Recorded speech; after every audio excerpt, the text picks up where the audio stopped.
Mesdames, Messieurs, bonsoir. Il est 20h sur les antennes de la télé Futur Média. C'est parti pour le sommaire de cette édition avec le démenti du Parti démocratique sénégalais. La formation libérale soutient n'avoir jamais choisi de militants pour siéger au HCCT. Le PDS l'a fait savoir à travers un communiqué. La rentrée scolaire fixée au 5 octobre prochain, difficile pour certains établissements de respecter le slogan Ubitei Djangetei. Les eaux de pluie et les travaux de réfection constituent un blocage. Week-end pluvieux à Dakar. Malheureusement, après la pluie, ce n'est pas toujours le beau temps. À la Patte d'Oie, la circulation est sérieusement handicapée. Non loin de là, à Grand Yoff Arafat, ce sont les voleurs de couvercles d'égout qui mettent en danger la vie des populations. Et puis en sport, le Sénégal sera présent à la CAN 2016 de beach soccer. Les Lions ont validé leur ticket cet après-midi face au Cap-Vert. Victoire 5-2 après le large succès de la manche aller. Voilà le sommaire de cette édition. Tout de suite, le développement.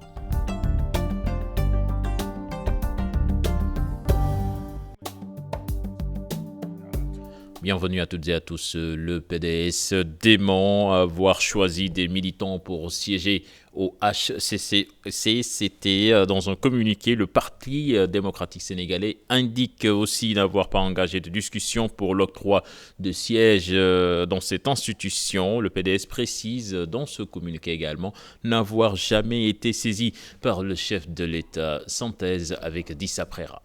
Dans un communiqué, le PDS dément formellement l'information selon laquelle le secrétaire général national du parti aurait désigné certains des membres du parti pour occuper des sièges au HCCT. Dans un communiqué, on peut lire le secrétaire général national tient à apporter le démenti le plus ferme à une telle information dénuée de tout fondement et qui est une grossière contre-vérité. Plus loin, le parti tient aussi à informer les militants et militantes ainsi que l'opinion publique qu'il n'a pas été sollicité ni n'a désigné qui que ce soit pour siéger au Haut Conseil des collectivités territoriales. Le PDS, rappelle toujours le communiqué, n'a jamais engagé de discussion pour l'octroi des postes au HCCT et qu'il n'a pas non plus été saisi par le chef de l'État. Pour rappel, il y a quelques jours, la presse avait fait état de tractations au Parti démocratique sénégalais pour la nomination de certains de ses militants par le chef de l'État au Haut Conseil des collectivités territoriales. Poursuivant ces révélations, la presse avait même livré quelques noms d'éminentes personnalités du PDS choisis, disait-on, par le pape du Sopi depuis Versailles, un dossier piloté par Omar Sarr, même écrivait un site d'information. La rentrée scolaire pour les élèves fixée au 5 octobre prochain. Cette année, le ministre de l'Éducation nationale veut que le concept Ubitei Djangetei soit concrétisé, mais dans certaines écoles, les eaux de pluie sont présentes. À cela s'ajoutent des travaux de réfection, des manquements qui risquent de retarder le démarrage des cours. Aminata Mbarisso, Diafaraba. Cette partie de baignade se passe dans la cour de l'école Médina 1, plus connue sous le nom de Alassane Ndiaye Alou. Les eaux de pluie mêlées aux herbes, le paysage dans cette école élémentaire. Vous avez vu la cour de l'école. Il faut désherber, il faut encore saupoudrer les classes parce qu'il y a les moustiques, nettoyer les classes, donc balayer proprement, réparer les tables bancs parce qu'il y a des tables bancs qui sont cassés, d'autres n'ont plus leur vis, donc il faut tous ces travaux-là. À 2 semaines de l'ouverture des classes, des écoles restent encore sous l'emprise des herbes au moment où le gouvernement prône le concept Ubitei Djangetei. Il reste encore 15 jours, peut-être d'ici la fin du mois. Il se peut que la cour de l'école soit désherbée. Bon, sinon, quand même, ce sera difficile de démarrer les enseignements le jour même de l'ouverture. Il faut encore mettre aussi à la disposition des élèves des cahiers. Ubitei Djangetei, un objectif. À l'école Mas Massaïr Niane 1, les travaux de réfection engagés depuis les vacances sont presque à terme. Nous avons reçu les fournitures presque le temps de l'année passée parce que la mairie de Mermoz Sacré-Cœur avait remis dans les écoles des fournitures en nombre franchement suffisant. Et maintenant, quand ils renouvellent ça, je pense que les élèves seront bien dotés en fourniture et on pourra commencer dès le mois d'octobre. Au niveau du mobilier, on aura même à donner à d'autres établissements. parce que le mobilier qui est là, qui est suffisant, sera remis à neuf. Et ça, on n'aura pas de problème. Pour ça, les enseignants seront là d'ici le 3. Grâce à l'appui d'une fondation de la place, la mairie de Sacré-Cœur-Mermoz s'y est pris à temps. Les 5 établissements élémentaires de la commune semblent prêts pour un démarrage des enseignements à la date du 5 octobre. Je vous l'annonçais dans les titres avec ce week-end pluvieux à Dakar, une route impraticable et la circulation quasiment au point mort. C'est le constat qu'on peut faire au niveau de la Patte d'Oie, une situation qui pose beaucoup de problèmes aux automobilistes. C'est un reportage signé Cheikh Hassan Affal et Thierno Laurent Mendy. Face à la force des eaux, ces conducteurs plongent avec leur voiture dans cette rue de la Patte d'Oie transformée en fleuve après la pluie. Ces automobilistes trouvés sur place ce dimanche vers 12h déplorent cette situation qui est nuisible pour leurs véhicules et qui allonge les trajets. Ça gâte beaucoup de choses pour moi. On est obligé de faire de grands détours et si on entre dans l'eau, ça détruit nos moteurs et affecte nos voitures. On fait plusieurs détours pour éviter les eaux de pluie parce que si on y pénètre, on garde nos voitures. Je suis à moins de 100 mètres de chez moi, je suis obligé de faire un détour pour chercher notre chemin. Une situation qui dure depuis longtemps, d'où l'intérêt d'interpeller encore les autorités de la ville. On veut l'aide de la mairie parce qu'ici à la Patte d'Oie, la situation est anormale. Il faut construire des canalisations.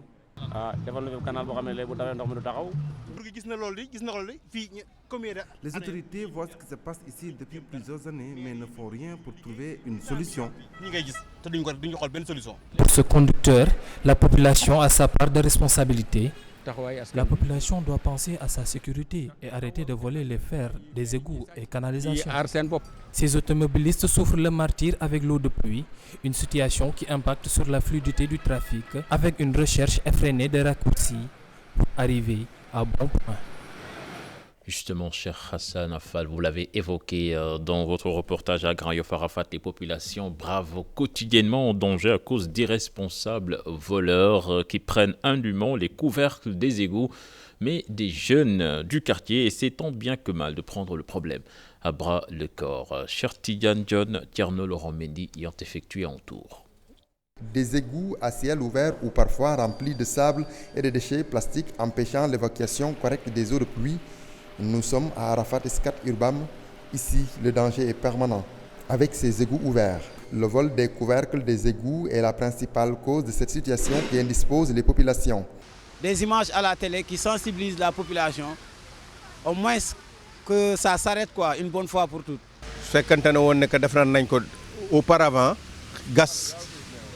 On devrait faire le curage de tous ces égouts, une manière de permettre l'évacuation correcte des eaux de pluie. Il y a un danger permanent qui guette les populations.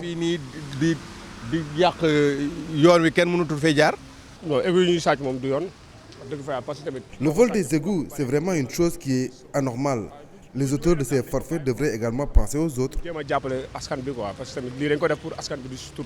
Pour stopper le phénomène, Bruno Maktar Bampoki préconise des solutions. Les acheteurs de ferraille là doivent dénoncer toute personne qui vient là-bas pour vendre quoi que ce soit concernant les aiguilles là, qu'ils n'acceptent pas, qu'ils appellent directement à la police. À la cité Kër Khadim, sur les lieux, les eaux de pluie sont mélangées aux eaux usées, une situation qui irrite Abdou Salam Diallo.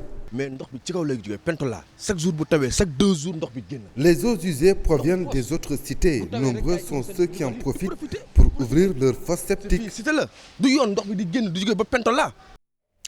Nous allons à Saint-Louis après l'effondrement du mur des cimetières de Tchémé et de Tchakaniaï. Il y a de cela une quinzaine de jours. Les populations demandent la réhabilitation le plus rapidement possible pour sauvegarder au moins la dignité des personnes disparues. Toute la population saint-louisienne est interpellée au même titre que les immigrés pour la réfection de ces cimetières. Là-dessus, je propose d'écouter Papsek en délire. Il est interrogé par Ousseynou Diop et Habib Sek. J'avais les larmes aux yeux parce que comment, même si c'est naturel, si c'est le vent qui a fait ça, on doit aller plus rapidement pour régler ce problème. dans la mesure où que nous tous, notre dernière demeure, c'est là. Je lance un appel à tous les gens de la diaspora. Je ne dis même pas les Saint-Louisiens de la diaspora, parce que je sais que les Saint-Louisiens sont déjà sensibles à cela, de contribuer pour qu'on puisse régler ce problème si la mairie n'est pas capable de régler ce problème. Parce que je pense que si on a des gens capables, des élus capables, ils doivent être très spontanés dans des cas comme ça. Il ne faut pas attendre, parce qu'il n'y a plus de secret quand on enterre nos morts. C'est très déplorable et je lance un appel de grâce pour qu'on puisse régler ce problème. Toujours à Saint-Louis, le mouvement Cœur Vaillant, âme vaillante en croisade contre la mendicité des enfants dans les rues, de même que toute forme de maltraitance. Ces jeunes de la communauté catholique ont organisé une marche à cet effet. Là-dessus, je vous propose de suivre les explications de leur président. Il s'appelle Laurent Dong. Il est toujours interrogé par Ousseynou Diop et Habib Seck. Les exploitations faites aux enfants, de la mendicité, les enfants qui n'ont pas l'extrait de naissance alors qu'ils ont besoin de pouvoir travailler dans la vie, de réussir, qui sont empêchés à cause de ça. Et aussi on veut lutter, on veut sensibiliser sur les exploitations, les travaux forcés qu'on est en train de faire aux enfants. Donc la mendicité avec tout cela, on s'est dit qu'il faut que ça cesse. Comme les enfants, on veut les retourner, les faire revenir. Nous travaillons depuis 75 ans avec ces enfants.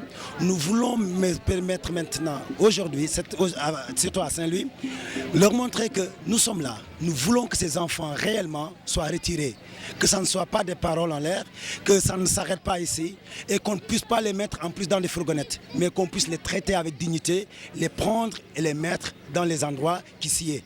Donc un peu c'est ce que nous voulons montrer ici et que nous voulons témoigner à tout ce Sénégal-là. Nous sommes avec les enfants, nous sommes pour les enfants, nous luttons pour eux. Macky Sall en destin, c'est le titre de l'ouvrage publié par l'historien Harouna Amadouli. Il y retrace entre autres la trajectoire de l'homme politique. C'est le Premier ministre Mohamed Boun Abdallah Dionne qui a présidé la cérémonie de dédicace. C'était ce samedi, compte rendu signé Souleymane Touré. Pape Sangone Mbaye. Macky Sall en destin, 220 pages en tout, pour retracer le parcours politique, l'ascendance du 4e président de la République. Un ouvrage pour apporter des réponses. Vous nous restituez une histoire que l'on a voulu falsifier, des chimères que l'on a voulu entretenir, aux seules fins de pallier un destin que seul le bon Dieu a su forger. J'ai lu ce livre la nuit. J'ai été malheureux et j'ai été triste. J'étais réconforté, j'étais heureux en même temps que la vérité historique soit rétablie sur ses véritables origines. L'historien Harouna Amadouli, l'auteur de cette biographie, résume le personnage fondateur de l'APR en 3 mots: courage, sérénité et efficacité. C'est quelqu'un qui a toujours montré que l'idéal de l'homme, c'est le courage, c'est le respect de sa parole donnée. Parce que tout homme qui ne respecte pas sa parole ou qui fait preuve de mollesse n'a pas sa place dans notre société. Quand il a démissionné de ses mandats, j'avais rédigé une chronique pour dire qu'il ne nous devait pas tout ça, mais qu'en même temps, il nous rappelait et il nous réconfortait sur le fait qu'au Sénégal, il y avait des gens dignes, des gens courageux. L'historien plonge ainsi les lecteurs dans le sillage familial de cet enfant né dans le cercle du Sine Saloum, devenu président de la République. Macky Sall, un destin. Nouveau protocole du Parlement africain. Les députés du continent souhaitent que le Sénégal ratifie ce document. En visite dans notre pays, le secrétaire général par intérim du Parlement africain a saisi l'occasion pour s'exprimer par rapport à l'agression de la dame Aïda Sow Diama en Afrique du Sud et promet que la sécurité des parlementaires va être renforcée pour éviter que de pareilles situations ne se reproduisent. Youssouf Job est au micro de Sénoukiam. Nous sommes venus rendre visite à notre collègue Aïssatou Sow Diawara suite à l'agression dont elle a été victime lors de notre dernière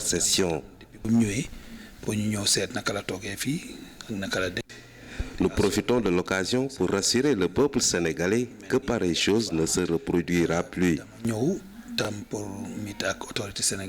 Nous allons également discuter avec le gouvernement sénégalais sur le nouveau protocole du Parlement africain. Nous voulons que le Sénégal ratifie ce protocole.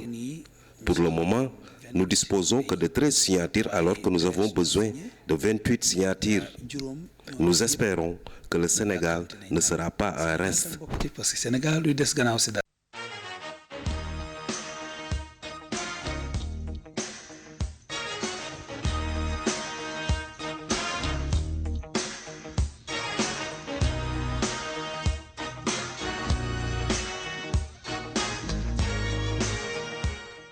Beach Soccer, le Sénégal obtient son ticket pour la CAN 2016 au Nigeria. Cela fait suite donc à sa victoire 5-2 sur le Cap-Vert. C'était cet après-midi. Les Lions du Sénégal ont eu quand même un match difficile, même s'ils l'ont gagné. Et les Poulains de Chita veulent gagner le trophée au Nigeria. Pape Faraning, Younous Diatta. National du Sénégal de beach soccer a validé son ticket pour la CAN Nigeria 2016. Elle a battu le Cap-Vert sur la marque de 5-2. Malgré la défaite, l'adversaire était de taille. Oui, c'était très difficile. Vraiment, c'était très difficile. Avec des Cap-Verdiens qui ont changé la moitié de leur équipe. Un match de beach soccer est toujours ouvert, des fois fermé. Aujourd'hui, vous l'avez vu, au début c'était fermé. Il fallait amener d'autres astuces avec notre expérience pour s'en sortir. Ça a été un niveau physique et technique, surtout physique. Hein?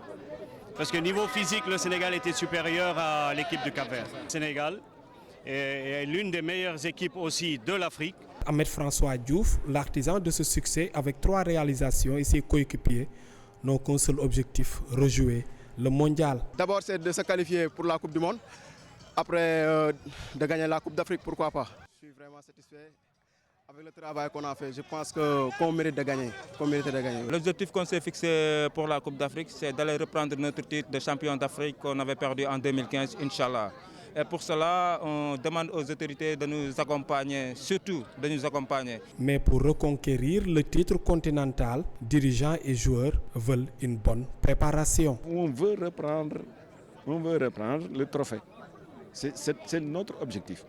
Mais ça passe par une bonne préparation. Et je crois que là, vraiment, le président est dans les dispositions pour nous accompagner. Pour se qualifier, il faut que les moyens, qu'on les mette sur la table. La fédération aujourd'hui, on dit merci parce que tout ce qu'ils avaient levé. Maintenant, l'État, pour les matchs amicaux, il nous faut des billets d'avion pour aller se confronter à d'autres pays, comme soit le Maroc, la Côte d'Ivoire, le Nigeria. Il faut qu'on s'affronte à ces clubs-là.